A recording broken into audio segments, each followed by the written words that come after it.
ইসলামে বেনামাজিরে কোনো গণাতেই ধরে না।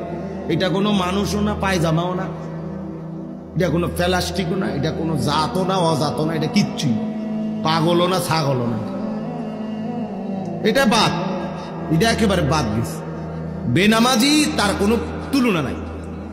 আমি সবসময় বলি বেনামাজির কোনো তুলনাহীন, তার কোনো মানুষের সাথেও তুলনা নাই, গরু ছাগলের সাথে, কুকুর বিড়ালের সাথে, জন্তু জানোয়ারের সাথেও তার কোনো তুলনা নাই।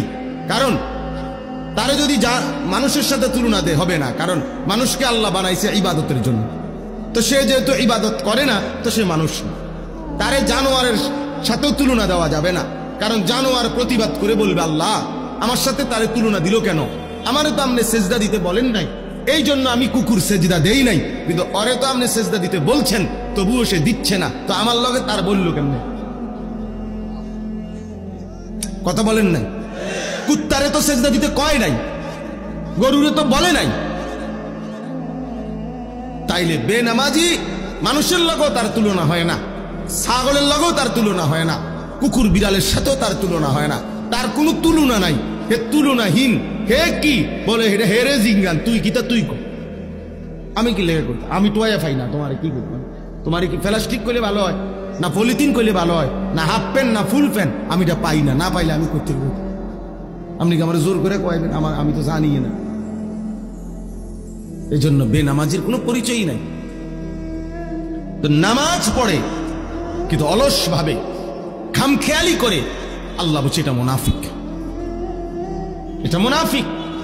তাহলে চিন্তা করে দেখেন, চিন্তা করে দেখেন। তাহলে এই জন্য বললাম, কোরআন শরীফ আছে ফাখালাফা মিন বাদিহিম খালফুন আদাউস সালাহ ওয়াত্তাবাউশ শাহাওয়াত ফাসাউফা ইয়ালকাউনা গাইয়া। আল্লাহ বলেন একদল উত্তরসূরি হবে যুগে যুগে নিকৃষ্ট, একদল প্রজন্ম হবে যুগে যুগে নিকৃষ্ট প্রজন্ম। প্রত্যেক যুগে কিছু জেনারেশন এমন হবে যারা নিকৃষ্ট জেনারেশন। তারা কারা? যাদের দুইটা অভ্যাস, এক আদাউস সালাহ, তারা প্রতিনিয়ত তাদের নামাজকে নষ্ট করে দেয়। এখানেও নামাজ পড়ে না, এটা না, তাফসীরে মাআরিফুল কোরআন এটার ব্যাখ্যা আছে। নামাজের যত হুকুম আহকাম এগুলো যথাযথভাবে আদায় করে না, আদায় করে না, এটাকেই বলে নামাজকে নষ্ট করে দেয়।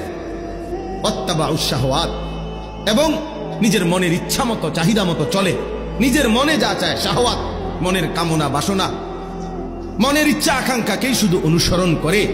আল্লাহ বলেন এমন নিকৃষ্ট প্রজন্ম, প্রত্যেক যুগের এই নিকৃষ্ট মানুষগুলোকে আমি আল্লাহ জাহান্নামের সব